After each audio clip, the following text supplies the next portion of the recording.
Hello, Mahal, diplomats, Ambassador Jeremiah. There is a video I just came across now by the highly esteemed pastor Martin Ashimolowo, and I feel that he has done a great justice to this because it was an interview, and of course he explained everything from A to Z. And I feel there's nothing for me to do better than this. I just want to take your time to watch it. Please don't just watch, share this.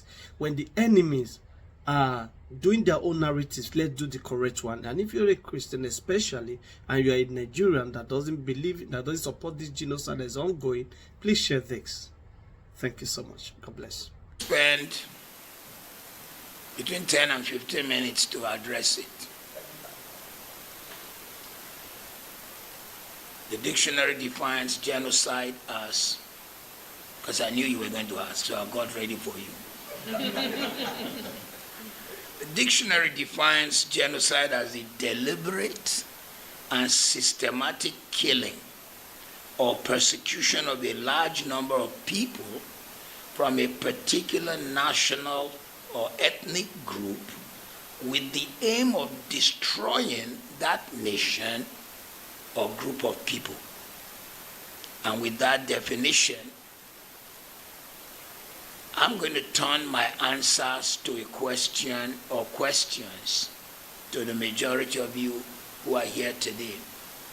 Let me give my response a background. I was born in 1952 in Zaria. I was born in the military barracks. I grew up in Kaduna, Zaria, Kaduna, Kano. So my answer does not come out of just newspaper, but experience. The first riot I ever experienced, with all due respect, was against people from the East. I was there during the Zaria riots when your crime was that you were Igbo. They didn't tell me, I saw it. People were being killed right before my eyes.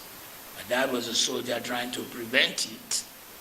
And I remember the man coming back with a deep dent in his military helmet as the guys were screaming and walking the roads of Zaria and screaming, Tawaye. Tawaye means our eyes have opened.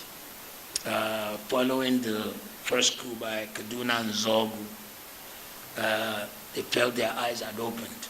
So there certainly was genocide because people were being dragged out of their house and killed. But then when it comes to the hot case on hand, is there religious genocide in Nigeria? Firstly, I'd like to say that whatever issue is in Nigeria, because it was not dealt with, it became a snake with 5 heads or more heads. And so when you are looking at each case, you need to know which head you are dealing with. Bandit is a head. Banditry is a head.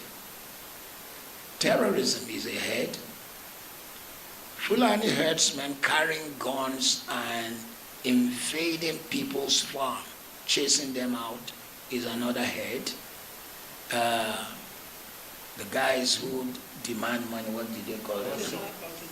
Kidnappers is a head, and there are many more heads. And then deliberate chasing of people away from their land and immediately putting another tribe there is a head. So, are these things happening in Nigeria or not? I'll just take you down some historical cases and I'll ask you, is it really happening in Nigeria? Maitasine, in the 70s, a man who rose and began to teach a form of Islamic cleansing that says anybody who was not of that particular belief must die. Is that not genocide? And is that fair in a secular nation? Zango Kataf. Zango Kataf, in case you don't know, what you know as Kaduna State was once including Katsina. And on grounds of religion, Katsina State was cut off because the majority of Katsina State was Islamic. And what remained as Kaduna State was majority what we call Southern Kaduna, Zango, Katav, people who are so on and so forth. I don't want to mention all the tribes. And despite cutting and now having Kaduna State, the south of Kaduna State is 99% Christian, producing Professor Ishaya Audu, first Vice Chancellor Amadu Bello, producing General Ishaya Bameyi, producing former Deputy Governor Central Bank, Melafia. But somebody was still not satisfied and wanted their land. And particularly under the watch of a particular governor, probably 23,000 of these people died.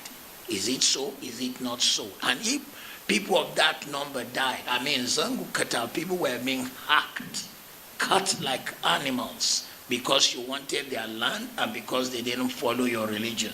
Is that genocide or not? There was beheading in Kano because, what's the name of the evangelist? Reinhard Bonnke came to hold a crusade, and they said, Christian crusade is not allowed. Not only did they destroy the equipment, they cut Christians. Is that genocide or not? Deborah Samuel, a girl in a polytechnic in Nigeria, in the north, she saw on the platform of her class that people were posting religious things, and she said, hey, this platform is for our study, not for religion. They went, they killed her. And when it became a court case, 52 barristers who hold the religious faith different from hers showed up to defend the guys who killed her. Is that genocide or not? Evangelist Eunice in Greater Abuja went out 5 a.m. to do what we used to do down south here. And when we were kids, I was born a Muslim. My name is Ahmed. My mother is Aishat. My brother is Mudashir. My sister is Khadijat. My dad is Salau. But we knew people who would wake up and be waking people to prayer. That was what Evangelist Eunice did. And they hacked her to death.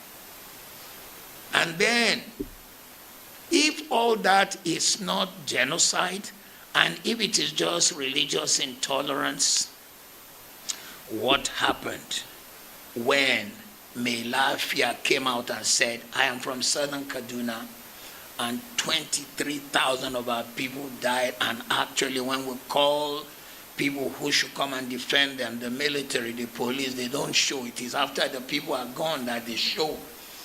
And they say they have it on good record that some mysterious helicopters are coming to give these people equipment. Is that not a plan, a genocide? If you say that is not genocide, what shall we say of what's going on, in particularly states in the north that are of Christian conviction? Benue State, even today's Vanguard reports Gwande local government, where people were hacked, and the plan is to chase them out, and some people come to occupy. And when I say some people, let me be bold to say Fulani herdsmen and some of the guys carrying gun come to occupy, because when I was a little kid, one of the songs on radio in the north would say, Babanka Sanshe would not food you. That song says that the whole of Nigeria is the land belonging to Shehu Danfodio. And until that is achieved, they've reached Kwara. It may be Lagos. So somebody somewhere does not want this kind of facing the reality. Is there a genocide? You will have to answer. I haven't answered any of your question yet. But let me just say, 270 girls were carried out of a school. They were all Christians. The people who carried them committed 5 crimes.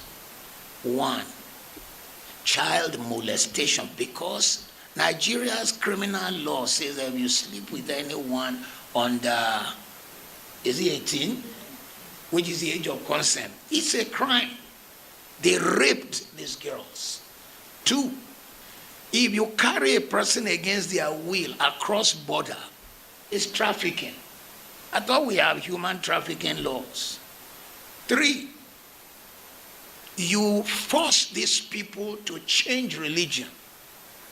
4, you force them into marriage. That is the 4th criminal offense. 5, some of them were violently raped. And then 6, some of them were killed. The same people who committed this crime, you said you forgave them. Who forgave them? Where were they forgiven? Which court of law? Is it the government that said, okay, we suspend the criminal laws of Nigeria in the case of Boko Haram, who carried this girl, whatever of the Hydra heads carried the girls? Who did it?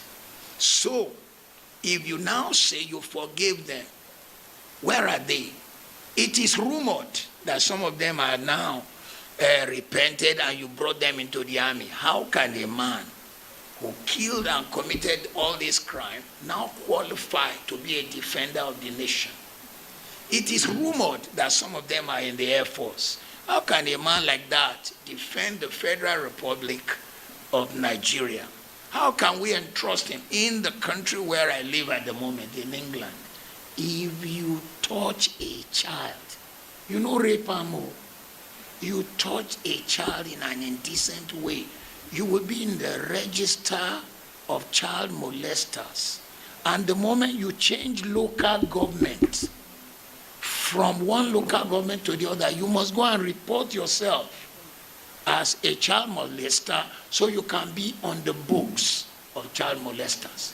Once the court have passed a case against you that you molested, anytime you move, you don't need the police to do it. You have to go and report yourself. There are jobs you cannot get. But in our own case, we said these guys are forgiven. 1, who forgave? 2, where were they forgiven? 3, where did we see their repentance? 4, where is the fruit of their repentance? So, we cannot say that there is no genocide. But if we say there's no genocide, answer my questions. 2, we cannot say there is no religious intolerance. If you say there is no religious intolerance, explain to me why.